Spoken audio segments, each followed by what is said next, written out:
ৰাম নাৰায়ণ ৰাম। মূলাধাৰত থকা যি বীজ স্থাপন তা সকলো অনুপৰমাণুৰ সংমিশ্ৰণৰ ফলত নিজে নিজে স্পন্দিত হৈ থাকে। মূলাধাৰত থকা সেই বীজৰ দ্বাৰাইহে সৰ্বদৰ্শী আৰু আন বহু শক্তি দেখা পোৱা যায়। সেয়েহে এইটো ভাবিব লাগিব যে এইবোৰ কেনেদৰে বিকশিত কৰিব পাৰি। আধ্যাত্মিক কথা শুনিবলৈ মাটি সাজু কৰিব লাগিব।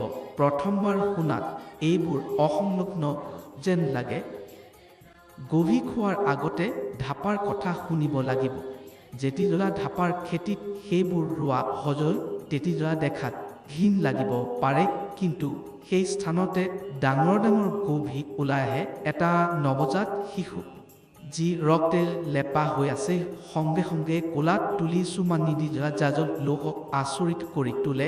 এনেকুৱা বহু কথা আধ্যাত্মিকতাটো আছে, কিন্তু তত্ত্বৰ কথা শুনিবলৈ আগতে আধাৰ গঢ়ি তোলা অত্যাৱশ্যক। তত্ত্ব এনেকুৱা বস্তু যাক বুজিবলৈ আগতেই আধাৰৰ কথা শুনা প্ৰয়োজন। তোমালোকে সকলোজনে যেন এক খোপা সৰিয়হৰ দানাৰ দৰে অগণ অনুপৰমাণু লৈ বহি আছা। যদি খেতিত এটা খোপা সৰিয়হ ছটি জ্বলাই দিজলা সজল তেতিজলা কিমান গছ ওলাব? এই সৰিয়হৰ দৰে গ্ৰন্থি লৈ বহি আছা, কিন্তু একে অকাজেৰে এৰি দি জ্বলা হৈছে, কামত নিদি জ্বলা হৈছে।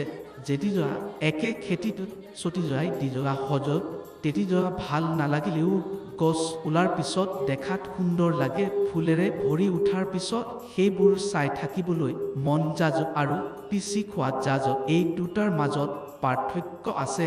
আমি সেইবোৰ পিচি খাইতো আছোঁ, কিন্তু সঠিকভাৱে ব্যৱহাৰ নকৰোঁ। আমি চাব লাগিব এইবোৰ কেনেদৰে বিকাশ কৰিব পাৰি। সেই নিয়মবোৰ বুজিব লাগিব।